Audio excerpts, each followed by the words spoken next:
because it still looks.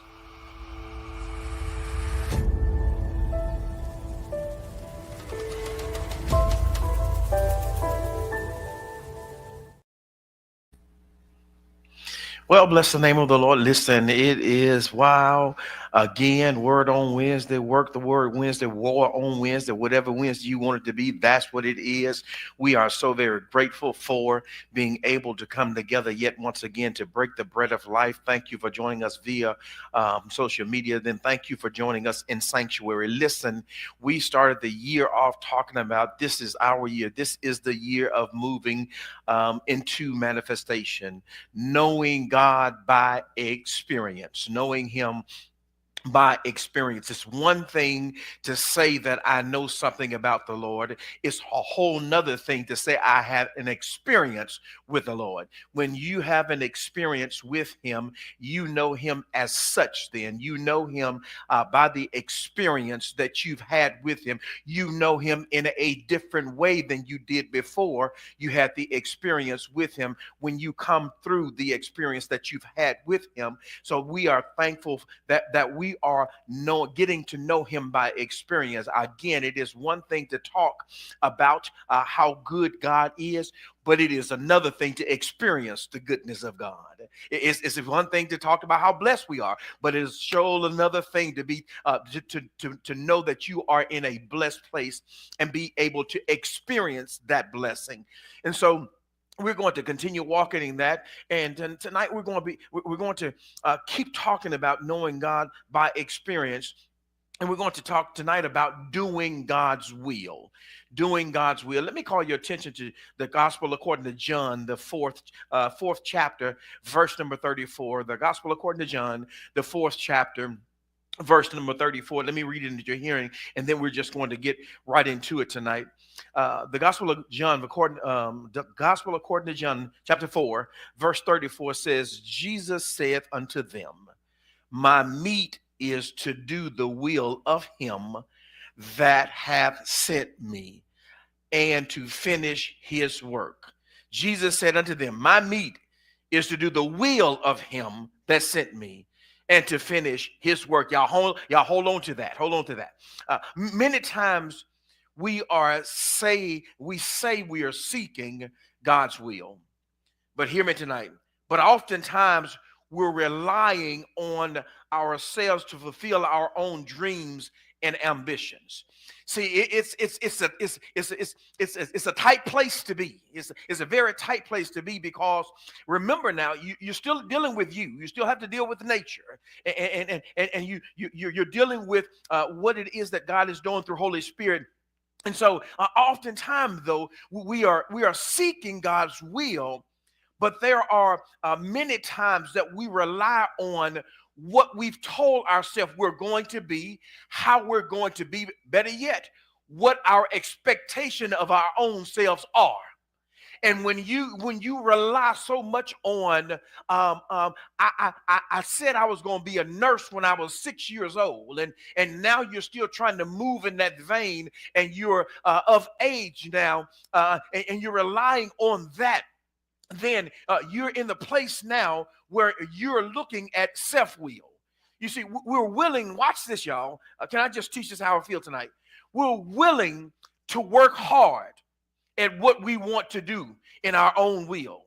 We'll become very committed to it. We'll be deeply committed to what we want to do rather than what God says.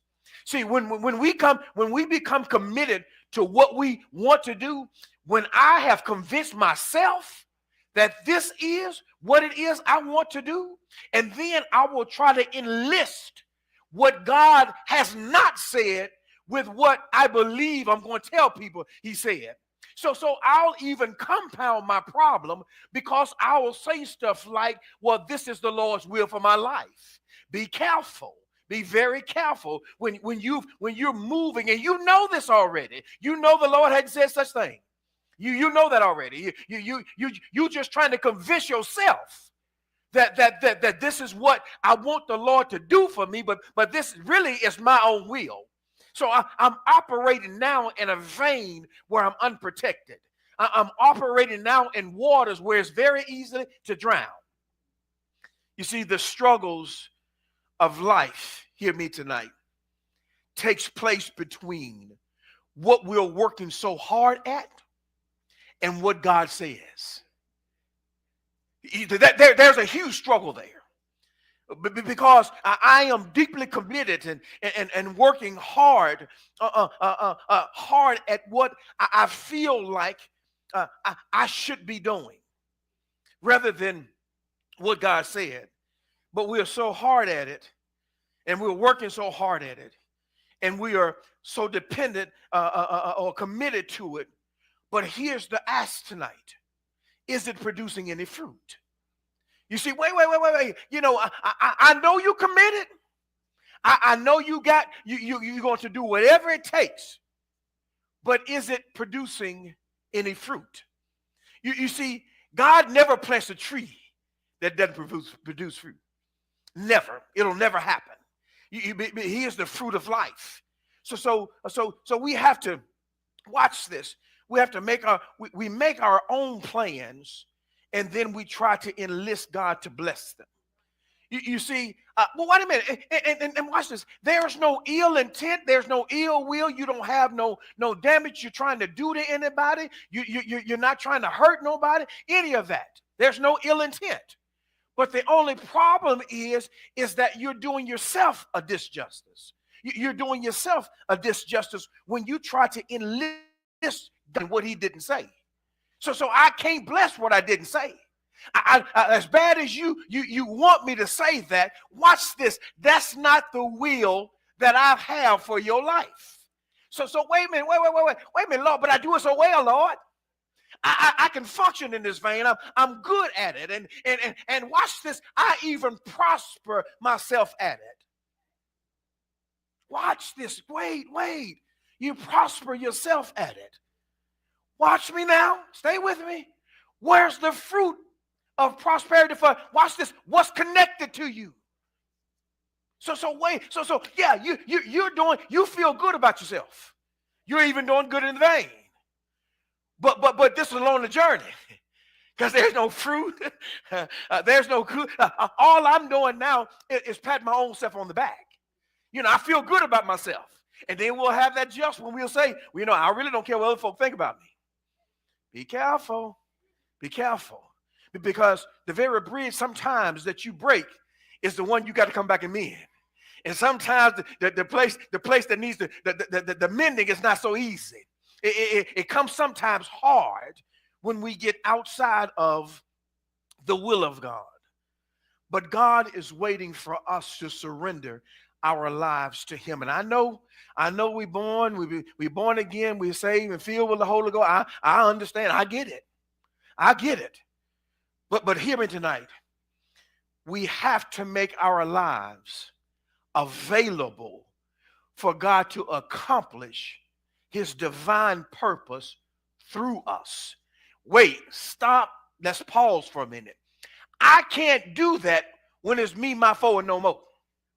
I just can't do that. How do I function? So how is it that he's going to use this vein to do what needs to happen, but I've shut him out because I know what this vein needs to be doing already? I got my mind made up. I'm dressed the part. I got all my stuff together. Everything's good. So I've already convinced myself now, watch this, that I don't need to enlist what it is the Lord has willed for my life because I think I've got it.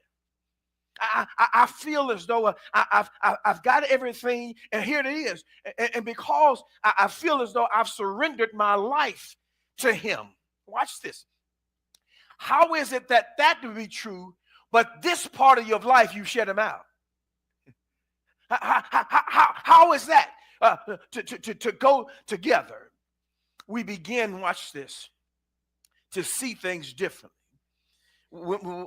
As we change our perspective, as we change our perspective, we begin to see the difference between man-centered and God-centered. When I change how I perceive, how I look at that, when I stop shutting him out about things that he's given me to do because I've convinced myself that's not for me. When I begin to stop, watch this, being open to what it is that he does fresh and anew each and every day. When I begin to think that my day should only consist of what I feel I've been called to do or how I've been called to do it. I'm shutting down everything else. Well, the problem with that is that's man-centered and not God-centered. The more we draw into close relationship with God, the more, watch this, God begins to accomplish through us. Through us. When I make myself available, watch this, y'all, for the thing that I didn't know that I was going to have to do, but God has willed it for my life. I've made myself available. This is new for me. Guess what? When I make myself available, I don't have to have the tools. He is the tool. When I make myself available, I don't have to, watch this, worry about what I can't do or I'm at a disadvantage. Watch this now.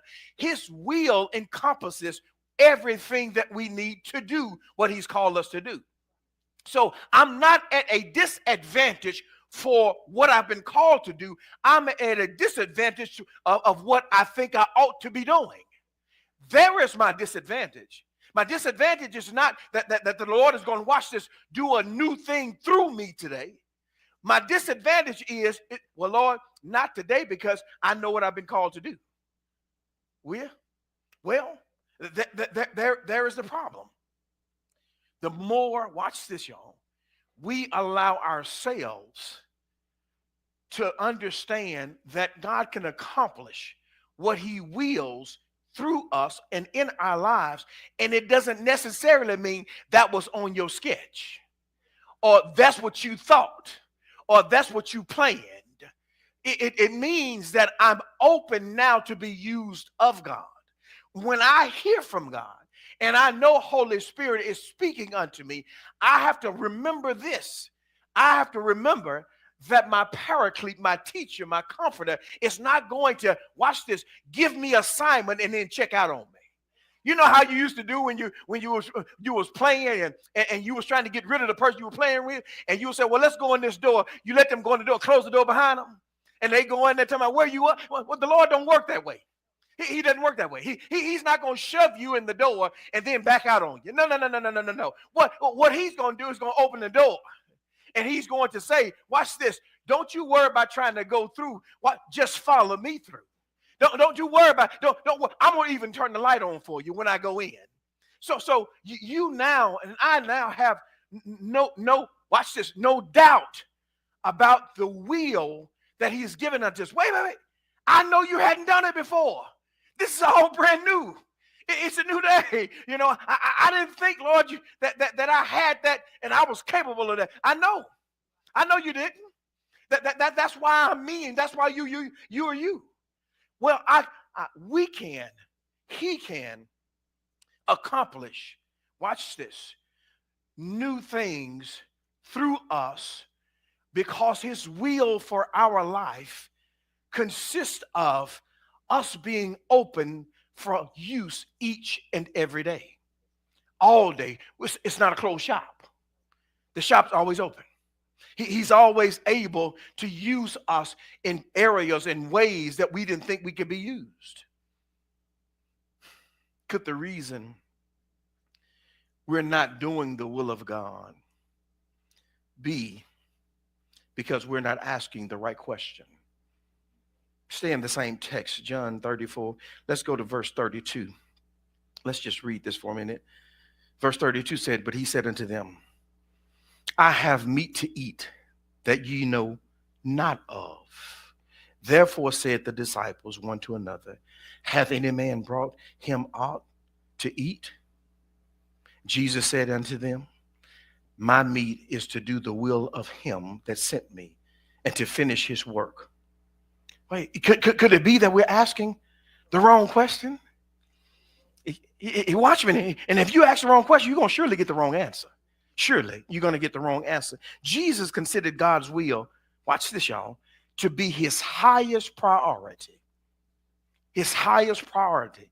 Following God's will also should be the highest priority for us. Often when people want to know God's will, they ask, we're going to get a little tight in here. They ask, what is God's will for my life? Hear me tonight. If you ask the wrong question, you're going to get the wrong answer. What is God's will for my life can be a loaded question to ask. Could perhaps the better question be, what is God's will? I know that seems confusing, right? Watch this though. But people, we are naturally self-centered. We're naturally self-centered.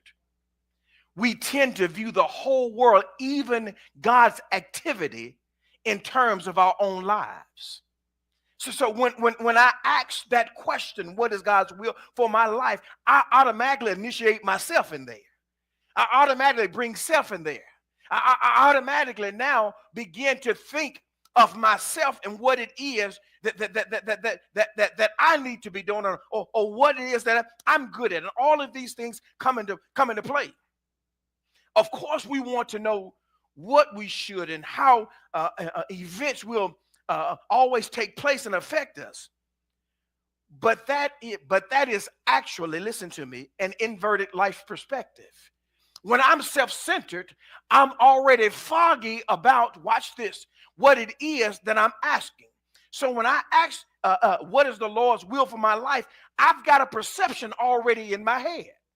I'm already in a place now where I begin to try to formulate and get God to agree with some of what I've already told myself.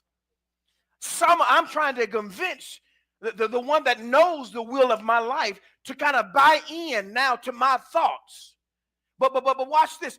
And so now I've almost given myself to be one-sided about his will, because I've already got a perspective and an outlook based on what I was told, how I was raised, who I was raised with, of all these things now that I've got to deal with. So now I have a thought in my mind. I've got a picture in my mind. I know what you're saying, Lord, and I know what I asked. But I also know what my mind is thinking. And so now I'm not as open as I thought I was, because I've got this preconceived notion in my mind about his will for my life. You see, once I know God's will, hear me today, then my life gains its proper perspective. It's only then that my life can gain proper perspective. And I can adjust my life to him and to his purposes. Watch this now. Once I gained, watch this, perspective of what God says about my life to me in my life, now I've got a proper perspective of how I can be available to be used for him. Now I've watched this. My purpose now that I thought that I had is not matching up now with what he is saying. So my decision now has to be based on what he said, not what I thought. It's got to be based on what he said. Watch this. I now can't ask him to bless now things outside of his will. I've got to get in his will and then adjust myself and to his purposes. See, I'm no longer in the position where I can say, well, Lord, won't you join me over here? Well, no. No. I can't ask him to bless me in the place that he didn't give me to be blessed. I've got to get in the place, the will that he's given me to be blessed. And now I've got to adjust that to this. I can no longer operate over there. I'm the one that needs to make the adjustment, not him. You know how we do. We get on bending knee. And we'll ask the Lord to bless stuff that we know he hadn't will for our lives. And then we'll go down there. I mean, we'll go with it. We will go, and when we are convinced of it, we will call fire from heaven. We'll go with it. Because we've convinced ourselves that this is where I believe that the Lord has given me. And the Lord has told you, giving you to see that there's no fruit being produced where you are. That matter of fact, you're even struggling in that yourself. So he gives us to understand. In other words, What is it that God is purposing to accomplish where I am? I'm going to kind of just hang out right there. What is it that God is purposing to accomplish? Y'all get this now, where I am. I know what I thought about this. I know what I thought about that. What is God purposing where I am? So now, if my thoughts is where I am don't line up with what I thought there, watch me now. How is it now that I have the mindset to get to that place? I'm not looking at the purpose of him where I am. I can't receive where I am because in my mind it's fixed that that's where I'm going. Well, that's what I said. So now I've got to stop, wait, hold up, and say, okay, what is the Lord's will from in my life, or will the Lord's will right here where I am today, right here, right now? I know what you see there, but wait a minute. You trying to tell me that you're going to try to get there without allowing yourself to be used right here where I am? So now I give myself, watch this, to surrender where I am. Watch me come a little closer. That means that today something different may come up that's not in the plan for that up there or that back there. So if I'm seeking the will, God's will for where I am, there's going to be some things that I didn't see, don't know about, can't foresee, can't tell nobody. That's happened in my life today, right here. Why? Because that's where I am. But if I'm fixated about this don't go with where I'm going, then where I am now is irrelevant to him. Well, wait, but I want to know the will of him for my life. But I'm not looking at today, I'm looking at next week. I'm looking at how am I going to get there. Once I know what God is doing, then I see what I should be doing. I can't see what it is I should be doing until I see what it is that he's doing. So wait. I don't know about you, but I don't run off the road a whole lot of time when I'm playing my own trip. I'm sorry, y'all. I done got lost a few times. I done stopped at the wrong place. You know how we do. I end up in neighborhoods I shouldn't have been in and place all kind of stuff when I make plans and I do all of those things. But watch this now. But when I understand or when I relish the fact that I want to know what God is doing where I am, and when I know that, I can do what God has given me to do where I am. Where I'm going, if he's going to give me where I am and lead me and navigate me right here, you think he's not going to navigate me there? You think he's not going to be like he was when you shut your friend in the closet and left. No. He's not going to close the door on you. He's going to walk with you.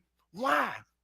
Because his will for your life is most important to you because he knows what it is already. He already knows what it is. It's like when Paisley was smaller and we took her to Disneyland. And you know how I used to when I got there, I used to see the babies, and the adult had the thing tied around their waist, and they had one tied around the baby's waist too. You know, and you know, we holding the hand and everything, and she's trying to get there, and she's trying to get there. Well, all of that is good, but then there was those parents that didn't have to move. They didn't have to run after the child. All they did was stand still. The child stopped. Okay, I got to go back now. Y'all thought I was talking about children. You see, because when we watch this, don't allow him to give us what we need right where we are, that's what we do. So for us, watch me. And if we're wanting to and allowing God to do what he's willing in our right now, our focus needs to be, watch this, inward on God and not outward on what I think. It has to be focused on inwardly on his purpose. So now when I focus inwardly on his purpose and not outwardly on my life, Now I gain a different perspective. I'm able to see some things different because I thought this was about me and what I wanted. But I hate to tell you today, it's really not. It's about the will. Watch this. And you can choose. You can choose that choice. But it's about the will that he has for your life. Facebook family and friends, thank you for joining live with us. Our prayer is that next week you'll meet the same place, same time, right here as we talk about God's will for your life.